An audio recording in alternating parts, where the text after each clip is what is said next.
The Man Who Was by Rudyard Kipling. Let it be clearly understood that the Russian is a delightful person till he tucks his shirt in. As an Oriental, he is charming. It is only when he insists upon being treated as the most easterly of Western peoples, instead of the most westerly of Easterns, that he becomes a racial anomaly extremely difficult to handle.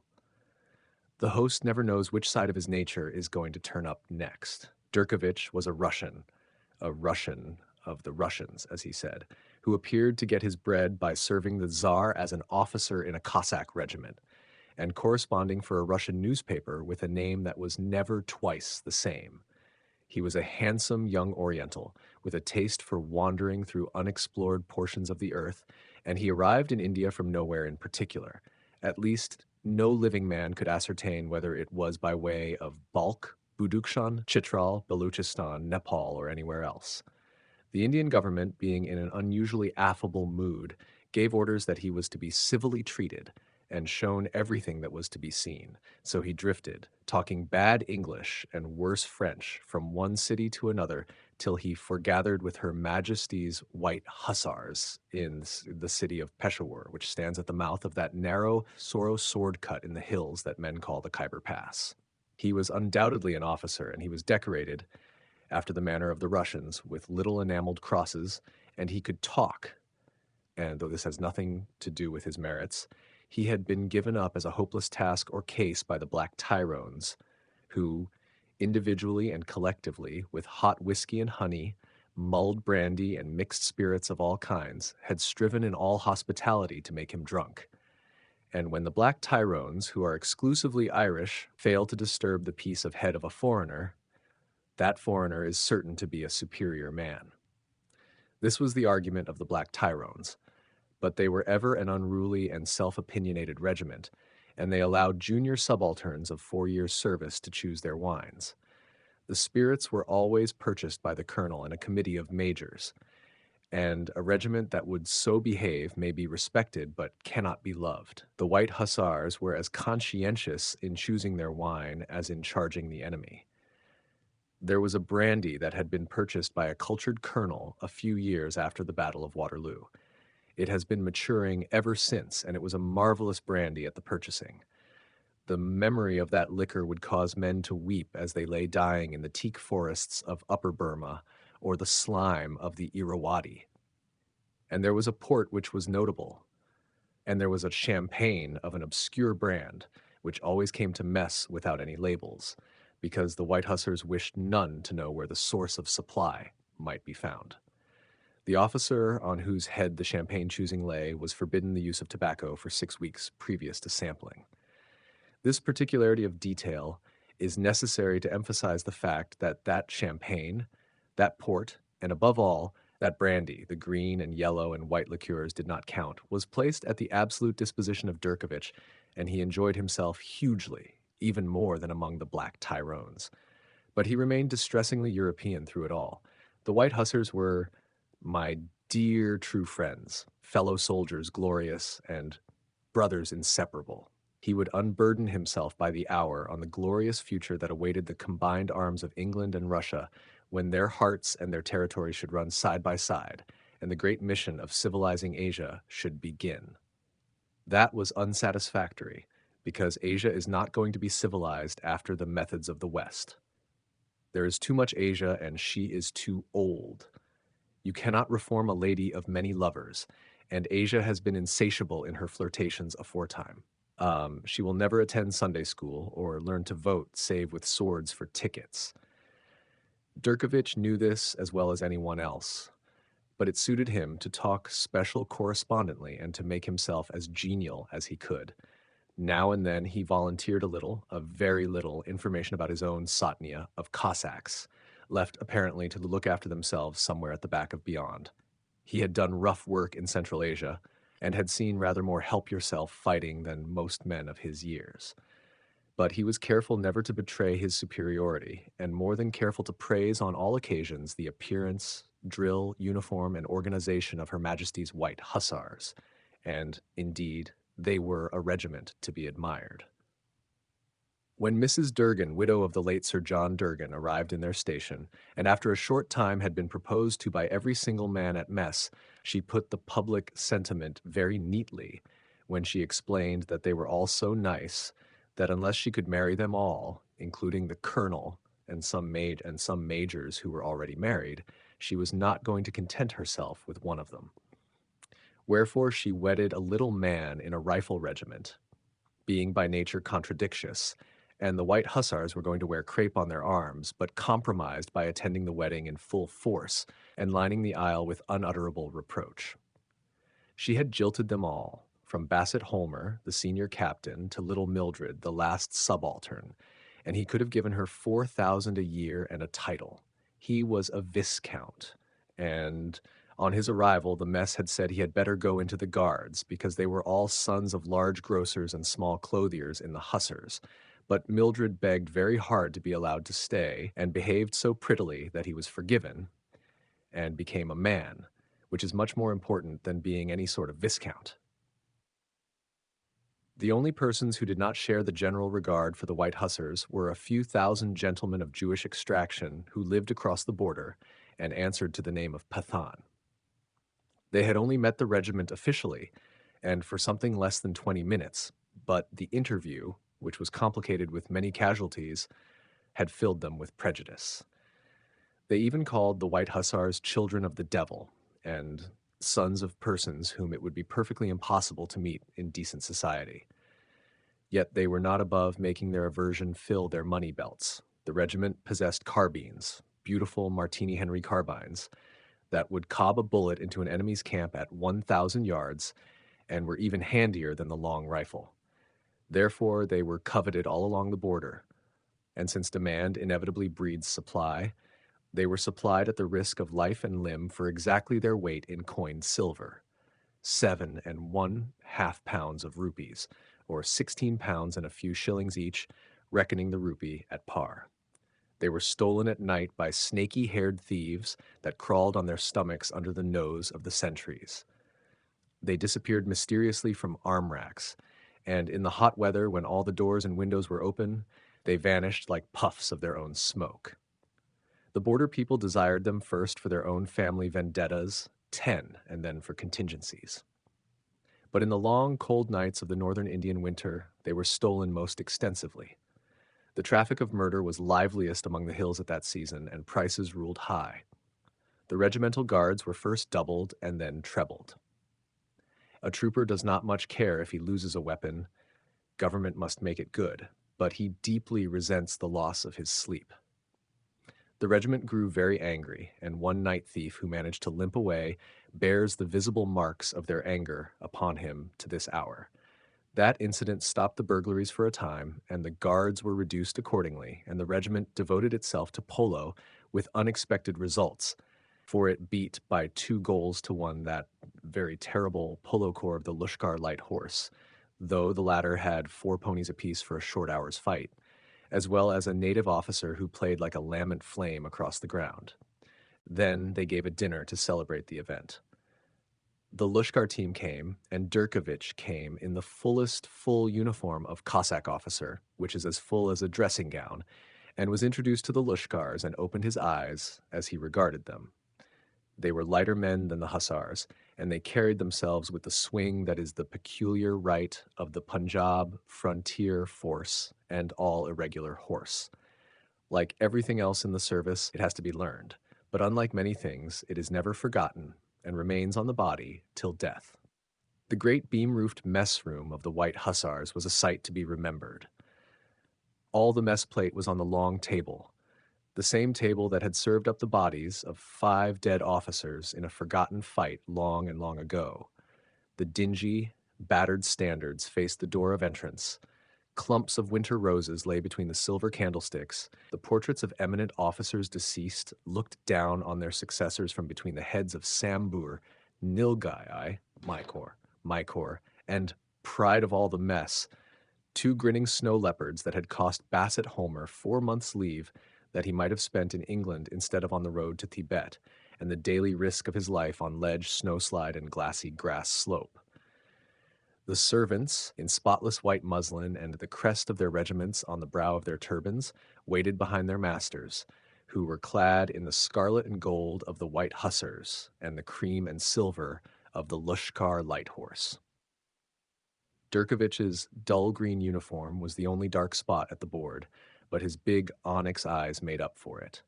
He was fraternizing effusively with the captain of the Lushkar team, who was wondering how many of Durkovich's Cossacks his own long, lathy down countrymen could account for in a fair charge. But one does not speak of these things openly. The talk rose higher and higher, and the regimental band played between the courses, as is the immemorial custom, till all tongues ceased for a moment with the removal of the dinner slips and the first toast of obligation, when the colonel, rising, said, "Mr. Vice, the Queen," and little Mildred from the bottom of the table answered, "The Queen, God bless her." And the big spurs clanked as the big men heaved themselves up and drank the Queen, upon whose pay they were falsely supposed to pay their mess bills. That sacrament of the mess never grows old, and never ceases to bring a lump into the throat of the listener wherever he be, by land or by sea. Durkovich rose with his brothers glorious, but he could not understand. No one but an officer can understand what the toast means, and the bulk have more sentiment than comprehension. It all comes to the same in the end, as the enemy said when he was wriggling on a lance point. Immediately after the little silence that follows on the ceremony, there entered the native officer who had played for the Lushkar team. He could not, of course, eat with the alien, but he came in at dessert, all 6 feet of him, with the blue and silver turban atop and the big black top boots below. The mess rose joyously as he thrust forward the hilt of his saber, in token of fealty, for the colonel of the White Hussars to touch, and dropped into a vacant chair amid shouts of, "Hire us sing!" which being translated means, "Go in and win." "Did I whack you over the knee, old man? Rasaidar Sahib, what the devil made you play that kicking pig of a pony in the last 10 minutes? Shabash! Rasaidar Sahib! Then the voice of the colonel, "The health of Rasaidar Hira Singh." After the shouting had died away, Hira Singh rose to reply, for he was the cadet of a royal house, the son of a king's son, and knew what was due on these occasions. Thus he spoke in the vernacular: "Colonel Sahib and officers of this regiment, much honor have you done me. This will I remember. We came down from afar to play you, but we were beaten. No fault of yours, Rasaidar Sahib. Played on our own ground, you know. Your ponies were cramped from the railway. Don't apologize. Therefore perhaps we will come again, if it be so ordained. Here, here indeed. Bravo! Shh! Then we will play you afresh, happy to meet you, till there are left no feet upon our ponies. Thus far for sport." He dropped one hand on his sword hilt, and his eye wandered to Durkovich lolling back in his chair. "But if by the will of God there arises any other game which is not the polo game, then be assured, Colonel Sahib and officers, that we shall play it out side by side, though they—" Again his eye sought Durkovich. "Though they, I say, have 50 ponies to our 1 horse." And with a deep-mouthed rung-ho that rang like a musket butt on flagstones, he sat down amid shoutings. Durkovich, who had devoted himself steadily to the brandy, the terrible brandy aforementioned, did not understand, nor did the expurgated translations offered to him at all convey the point. Decidedly, the native officers was the speech of the evening, and the clamor might have continued to the dawn had it not been broken by the noise of a shot without that sent every man feeling at his defenseless left side. It is notable that Durkovich reached back after the American fashion, a gesture that set the captain of the Lushkar team wondering how Cossack officers were armed at mess. Then there was a scuffle and a yell of pain. "Carbine stealing again," said the adjutant, calmly sinking back in his chair. "This comes of reducing the guards. I hope the sentries have killed him." The feet of armed men pounded on the veranda flags, and it sounded as though something was being dragged. "Why don't they put him in the cells till the morning?" said the colonel, testily. "See if they've damaged him, Sergeant." The mess sergeant fled out into the darkness and returned with 2 troopers and a corporal, all very much perplexed. "Caught a man stealing carbines, sir," said the corporal. "Leastways he was crawling toward the barracks, sir, past the main road sentries. And the sentry says, sir." The limp heap of rags upheld by the 3 men groaned. Never was seen so destitute and demoralized an Afghan. He was turbanless, shoeless, caked with dirt, and all but dead with rough handling. Hira Singh started slightly at the sound of the man's pain. Durkovich took another liqueur glass of brandy. "What does the sentry say?" said the colonel. "Says he speaks English, sir," said the corporal. "So you brought him into mess instead of handing him over to the sergeant. If he spoke all the tongues of the Pentecost, you've no business." Again, the bundle groaned and muttered. Little Mildred had risen from his place to inspect. He jumped back as though he had been shot. "Perhaps it would be better, sir, to send the men away," said he to the colonel, for he was a much-privileged subaltern. He put his arms round the rag-bound horror as he spoke and dropped him into a chair.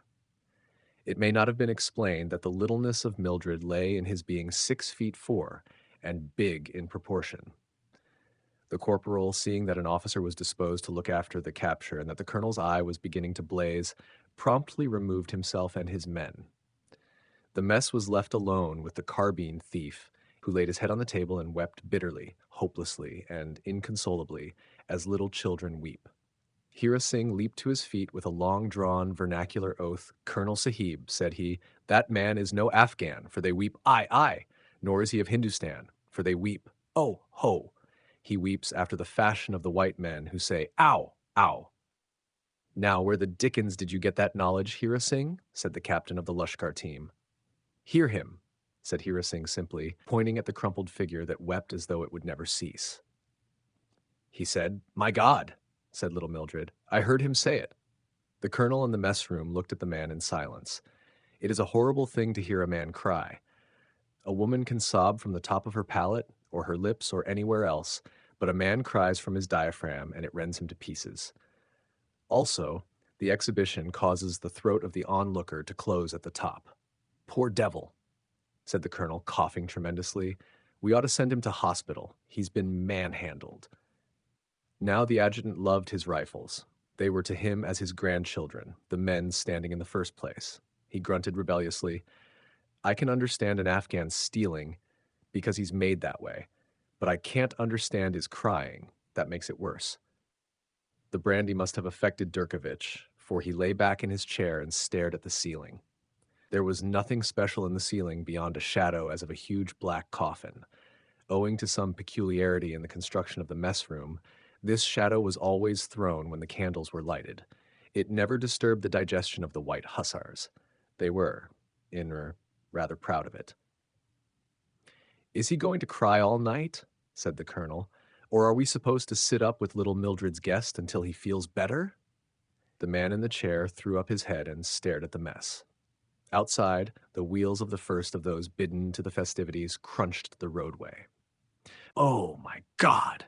said the man in the chair, and every soul in the mess rose to his feet. Then the Lushkar captain did a deed for which he ought to have been given the Victoria Cross, distinguished gallantry in a fight against overwhelming curiosity. He picked up his team with his eyes, as the hostess picks up the ladies at the opportune moment, and pausing only by the colonel's chair to say, "This isn't our affair, you know, sir," led the team into the veranda and the gardens. Hira Singh was the last, and he looked at Durkovich as he moved. But Durkovich had departed into a brandy paradise of his own. His lips moved without sound, and he was studying the coffin on the ceiling. "White, white all over," said Bassett Homer, the adjutant. "What a pernicious renegade he must be. I wonder where he came from." The colonel shook the man gently by the arm, and, "Who are you?" said he. There was no answer. The man stared round the mess room and smiled in the colonel's face. Little Mildred, who was always more of a woman than a man till boot and saddle was sounded, repeated the question in a voice that would have drawn confidences from a geyser. The man only smiled. Durkovich, at the far end of the table, slid gently from his chair to the floor. No son of Adam in this present imperfect world can mix the hussars' champagne with the hussars' brandy by 5 and 8 glasses of each, without remembering the pit whence he has been digged and descending thither. The band began to play the tune with which the White Hussars, from the date of their formation, preface all their functions. They would sooner be disbanded than abandon that tune. It is a part of their system. The man straightened himself in his chair and drummed on the table with his fingers. I don't see why we should entertain lunatics, said the colonel. Call a guard and send him off to the cells. We'll look into the business in the morning. Give him a glass of wine first, though. Little Mildred filled a sherry glass with the brandy and thrust it over to the man. He drank, and the tune rose louder, and he straightened himself yet more. Then he put out his long-taloned hands to a piece of plate opposite and fingered it lovingly. There was a mystery connected with that piece of plate in the shape of a spring, which converted what was a 7-branched candlestick, 3 springs each side and 1 on the middle, into a sort of wheel-spoke candelabrum. He found the spring, pressed it, and laughed weakly. He rose from his chair and inspected a picture on the wall, then moved on to another picture, the mess watching him without a word. When he came to the mantelpiece, he shook his head and seemed distressed. A piece of plate representing a mounted hussar in full uniform caught his eye. He pointed to it and then to the mantelpiece with inquiry in his eyes. "What is it? Oh, what is it?" said little Mildred. Then, as a mother might speak to a child, "That is a horse. Yes, a horse." Very slowly came the answer in a thick, passionless, guttural, "Yes, I have seen. But where is the horse?" You could have heard the hearts of the mess beating as the men drew back to give the stranger full room in his wanderings. There was no question of calling the guard. Again he spoke, very slowly. "Where is our horse?" There is no saying what happened after that. There is but one horse in the White Hussars, and his portrait hangs outside the door of the mess room. He is the piebald drum horse, the king of the regimental band that served the regiment for 37 years, and in the end was shot for old age. Half the mess tore the thing down from its place and thrust it into the man's hands. He placed it above the mantelpiece. It clattered on the ledge as his poor hands dropped it, and he staggered toward the bottom of the table, falling into Mildred's chair. The band began to play the River of Years waltz, and the laughter from the gardens came into the tobacco-scented mess room. But nobody, even the youngest, was thinking of waltzes. They all spoke to one another something after this fashion. "The drum horse hasn't hung over the mantelpiece since '67. How does he know? Mildred, go and speak to him again." "Colonel, what are you going to do?" "Oh, dry up, and give the poor devil a chance to pull himself together." "It isn't possible, anyhow. The man's a lunatic." Little Mildred stood at the colonel's side, talking into his ear. "Will you be good enough to take your seats, please, gentlemen?" he said, and the mess dropped into the chairs. Only Durkovich's seat next to little Mildred's was blank, and little Mildred himself had found Hira Singh's place. The wide-eyed mess sergeant filled the glasses in dead silence. Once more the colonel rose, but his hand shook and the port spilled on the table as he looked straight at the man in little Mildred's chair and said, hoarsely, "Mr. Weiss, the Queen." There was a little pause, but the man sprang to his feet and answered, without hesitation, "The Queen, God bless her!" And as he emptied the thin glass, he snapped the shank between his fingers. Long and long ago, when the Empress of India was a young woman, and there were no unclean ideals in the land, it was the custom in a few messes to drink the Queen's toast in broken glass, to the huge delight of the mess contractors. The custom is now dead, because there is nothing to break anything for, except now and again the word of a government, and that has been broken already. "That settles it," said the colonel with a gasp. "He's not a sergeant. What in the world is he?" The entire mess echoed the word, and the volley of questions would have scared any man. Small wonder that the ragged, filthy invader could only smile and shake his head. From under the table, calm and smiling urbanely, rose Durkovich, who had been roused from healthful slumber by feet upon his body. By the side of the man he rose, and the man shrieked and groveled at his feet. It was a horrible sight, coming so swiftly upon the pride and glory of the toast that had brought the strayed wits together. Durkovich made no offer to raise him, but little Mildred heaved him up in an instant. It is not good that a gentleman who can answer to the Queen's toast should lie at the feet of a subaltern of Cossacks. The hasty action tore the wretch's upper clothing nearly to the waist, and his body was seamed with dry black scars. There is only one weapon in the world that cuts in parallel lines, and it is neither the cane nor the cat. Durkovich saw the marks, and the pupils of his eyes dilated. Also, his face changed. He said something that sounded like "Sto ve takete," and the man, fawning, answered "Shetir." "What's that?" said everybody together. "His number. That is number 4, you know." Durkovich spoke very thickly. "What has a Queen's officer to do with a qualified number?" said the colonel, and there rose an unpleasant growl round the table. "How can I tell?" said the affable Oriental with a sweet smile. "He is how you have it, escape, runaway from over there." He nodded toward the darkness of the night. "Speak to him if he'll answer you, and speak to him gently," said little Mildred, settling the man in a chair. It seemed most improper to all present that Durkovich should sip brandy as he talked in purring, spitting Russian to the creature who answered so feebly and with such evident dread. But since Durkovich appeared to understand, no man said a word. They breathed heavily, leaning forward in the long gaps of the conversation. The next time that they have no engagements on hand, the White Hussars intend to go to St. Petersburg and learn Russian. "He does not know how many years ago," said Durkovich, facing the mess, "but he says it was very long ago, in a war. I think that there was an accident. He says he was of this glorious and distinguished regiment in the war." The rolls, Homer, get the rolls," said little Mildred, and the adjutant dashed off, bareheaded, to the orderly room where the rolls of the regiment were kept. He returned just in time to hear Durkovich conclude, "Therefore I am most sorry to say there was an accident which would have been reparable if he had apologized to our colonel, whom he had insulted." Another growl, which the colonel tried to beat down. The mess was in no mood to weigh insults to Russian colonels just then. "He does not remember, but I think that there was an accident, and so he was not exchanged among the prisoners, but he was sent to another place. How do you say? The country. So he says, he came here. He does not know how he came. He was at Chepani."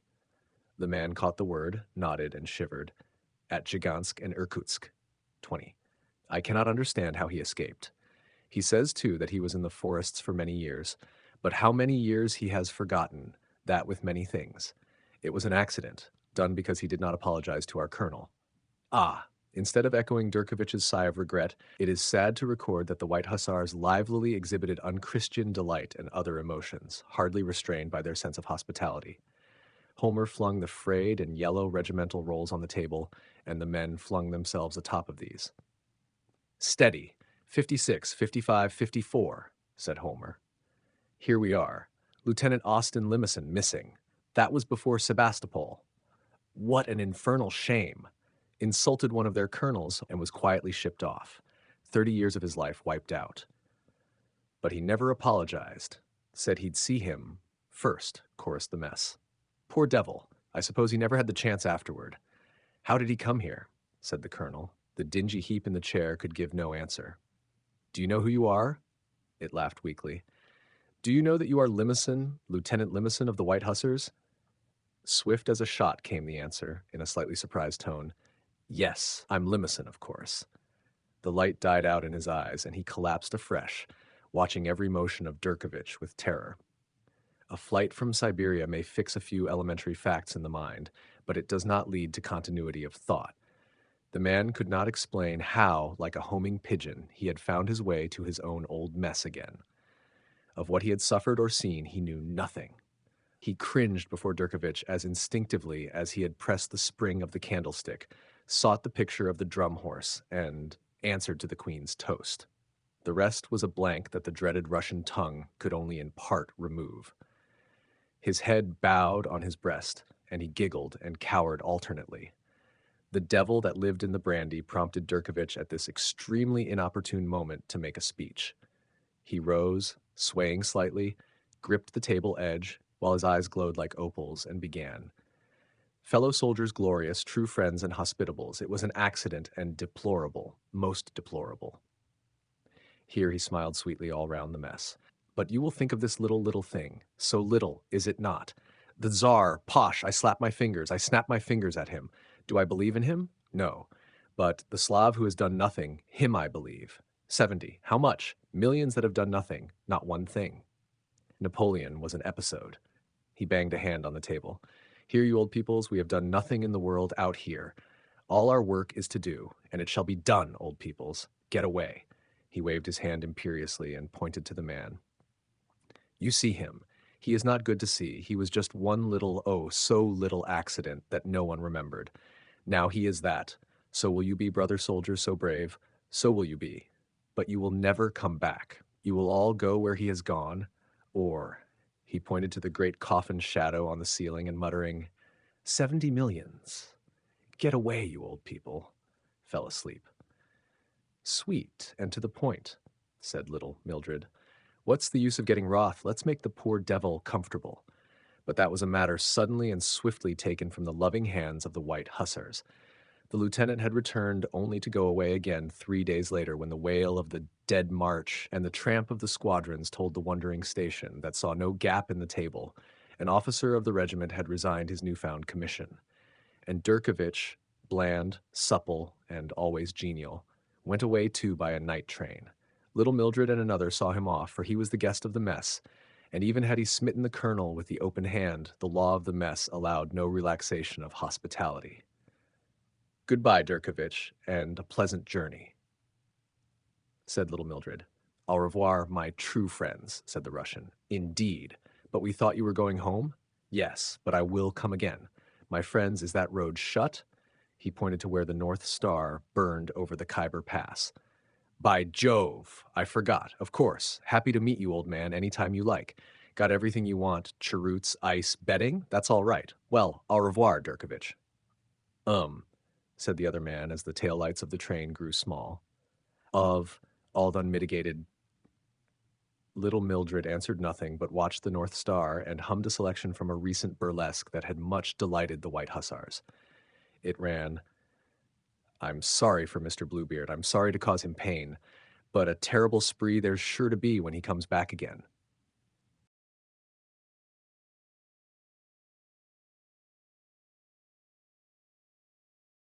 The Piece of String by Guy de Maupassant. On all the roads about Goderville, the peasants and their wives were coming toward the town, for it was market day. The men walked at an easy gait, the whole body thrown forward with every movement of their long, crooked legs, misshapen by hard work, by the bearing down on the plow, which at the same time causes the left shoulder to rise and the figure to slant, by the mowing of the grain, which makes one hold his knees apart in order to obtain a firm footing, by all the slow and laborious tasks of the fields. Their starched blue blouses, glossy as if varnished, adorned at the neck and wrists with a bit of white stitchwork, puffed out about their bony chests like balloons on the point of taking flight, from which protrude a head, 2 arms, and 2 feet.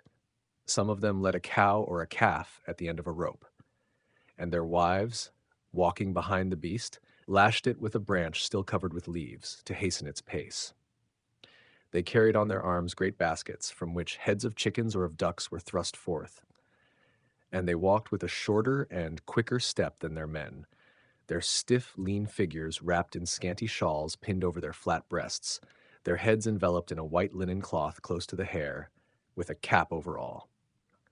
Then a charabancs passed, drawn by a jerky-paced nag, with 2 men seated side by side shaking like jelly, and a woman behind who clung to the side of the vehicle to lessen the rough jolting.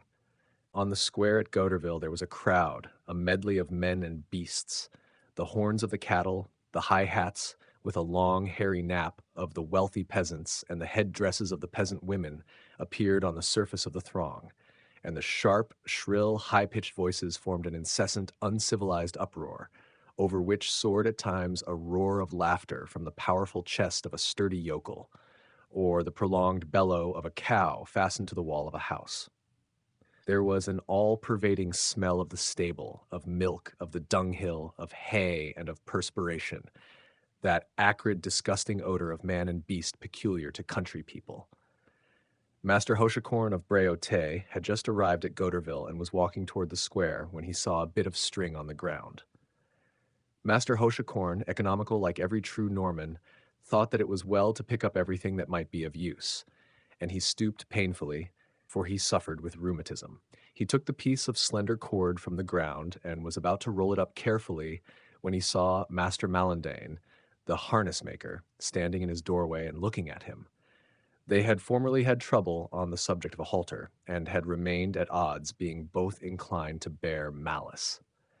Master Hauchicorn felt a sort of shame at being seen thus by his enemy, fumbling in the mud for a bit of string. He hurriedly concealed his treasure in his blouse, then in his breeches pocket. Uh, then he pretended to look on the ground for something else, which he did not find, and finally he went on toward the market, his head thrust forward, bent double by his pains. He lost himself at once in the slow-moving, shouting crowd, kept in a state of excitement by the interminable bargaining. The peasants felt of the cows, went away, returned, sorely perplexed, always afraid of being cheated, never daring to make up their minds, watching the vendor's eye, striving incessantly to detect the tricks of the man and the defect in the beast. The women, having placed their great baskets at their feet, took out their fowls which lay on the ground, their legs tied together with frightened eyes and scarlet combs.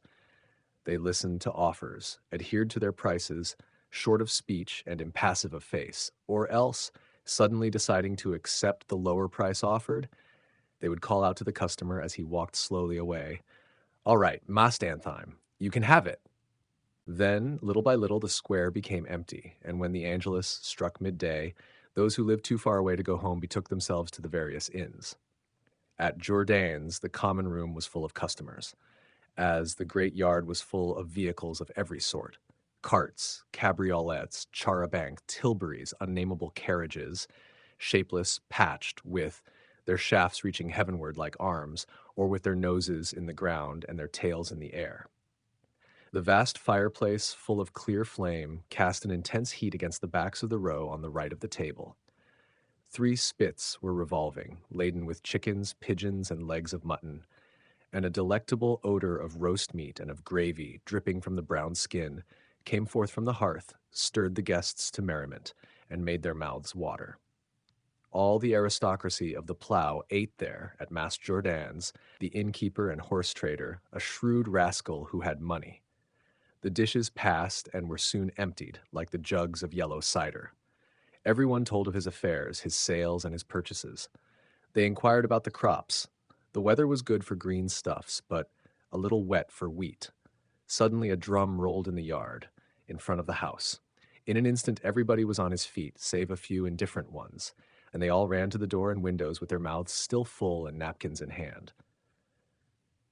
Having finished his long tattoo, the public crier shouted in a jerky voice, making his pauses in the wrong places. The people of Goderville and all those present at the market are informed that between 9 and 10 o'clock this morning on the Buesville road, a black leather wallet was lost, containing 500 francs and business papers. The finder is requested to carry it to the mayor's at once, or to Master Fortuné Hulbrecht of Manaville. A reward of 20 francs will be paid. Then he went away. They heard once more in the distance the muffled roll of the drum and the indistinct voice of the crier. Then they began to talk about the incident, reckoning Master Hulbrecht's chance of finding or not finding his wallet. And the meal went on. They were finishing their coffee when the corporal of gendarmes appeared in the doorway. He inquired, "Is Master Hauchicorn of Bréauté here?" Master Hauchicorn, who was seated at the farther end of the table, answered, "Here I am." And the corporal added, "Master Hauchicorn, will you be kind enough to go to the mayor's office with me? Monsieur the mayor would like to speak to you." The peasant, surprised and disturbed, drank his petit verre at one swallow, rose, and even more bent than in the morning, for the first steps after each rest were particularly painful. He started off repeating, "Here I am, here I am," and he followed the brigadier. The mayor was waiting for him, seated in his armchair. He was the local notary, a stout, solemn-faced man, given to pompous speeches.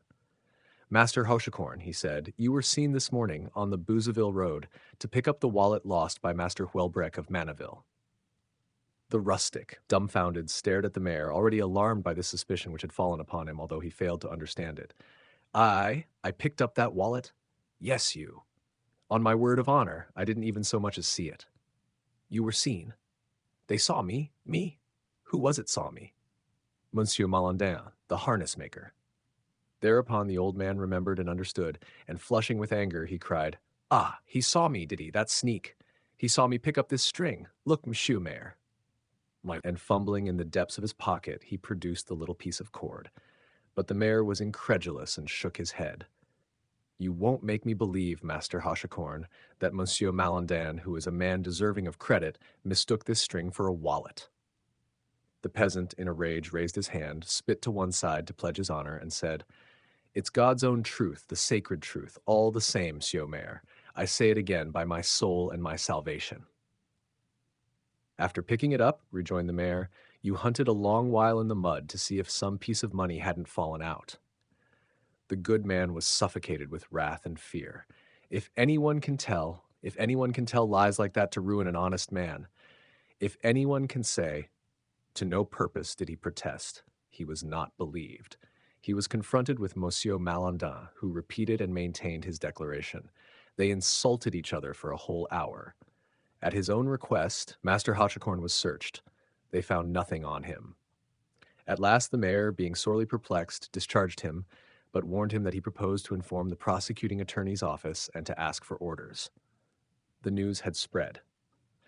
On leaving the mayor's office, the old man was surrounded and questioned with serious or bantering curiosity, in which, however, there was no trace of indignation, and he began to tell the story of the string.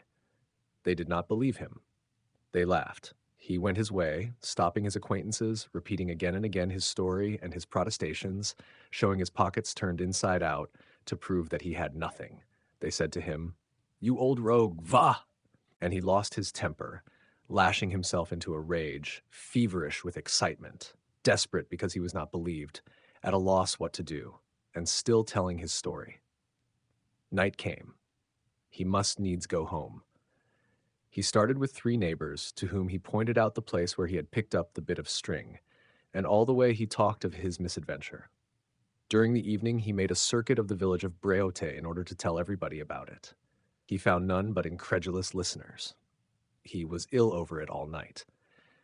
The next afternoon, about 1 o'clock, Marius Pomel, a farmhand employed by Master Breton, a farmer of Imoville, restored the wallet and its contents to Master Whilbrake of Manaville. The man claimed that he had found it on the road, but being unable to read, had carried it home and given it to his employer. The news soon became known in the neighborhood. Master Hachicorn was informed of it. He started out again at once and began to tell his story, now made complete by the denouement. He was triumphant. What made me feel bad, he said, wasn't so much the thing itself, you understand, but the lying. There's nothing hurts you so much as being blamed for lying. All day long he talked of his adventure. He told it on the roads to people who passed, at the wine shop to people who were drinking, and after church on the following Sunday. He even stopped strangers to tell them about it. His mind was at rest now, and yet something embarrassed him, although he could not say just what it was. People seemed to laugh while they listened to him. They did not seem convinced. He felt as if remarks were made behind his back. On Tuesday of the next week, he went to market at Gotterville, impelled solely by the longing to tell his story. Malandane, standing in his doorway, began to laugh when he saw him coming. Why? He accosted a farmer from Criquetot who did not let him finish, but poked him in the pit of his stomach and shouted in his face, Go on, you old fox. Then he turned on his heel. Master Hachicorn was speechless and more disturbed. Why did he call him old fox? When he was seated at the table in Jourdan's inn, he set about explaining the affair once more. A horse trader from Montvilliers called out to him, Nonsense, nonsense, you old dodger. I know all about your string. But they've found the wallet, faltered Hachicorn. None of that, old boy. There's one who finds it, and there's one who carries it back. I don't know just how you did it, but I understand you. The peasant was fairly stunned. He understood at last. He was accused of having sent the wallet back by a confederate, an accomplice. He tried to protest. The whole table began to laugh. He could not finish his dinner, but left the inn amid a chorus of jeers. He returned home, shamefaced and indignant, suffocated by wrath, by confusion, and all the more cast down because, with his Norman cunning, he was quite capable of doing the thing with which he was charged, and even of boasting of it as a shrewd trick. He had a confused idea that his innocence was impossible to establish, his craftiness being so well known, and he was cut to the heart by the injustice of the suspicion. Thereupon he began once more to tell of the adventure, making the story longer each day, adding each time new arguments, more forcible protestations, more solemn oaths, which he devised and prepared in his hours of solitude, his mind being wholly engrossed by the story of the string. The more complicated his defense and the more subtle his reasoning, the less he was believed. Those are a liar's reasons, people said behind his back. He realized it. He gnawed his nails and exhausted himself in vain efforts. He grew perceptibly thinner. Now the jokers asked him to tell the story of the piece of string for their amusement, as a soldier who has seen service is asked to tell about his battles. His mind, attacked at its source, grew feebler. Late in December, he took to his bed. In the first days of January, he died, and in his delirium of the death agony, he protested his innocence, repeating, "A little piece of string, a little piece of string. See, here it is, Mshomer."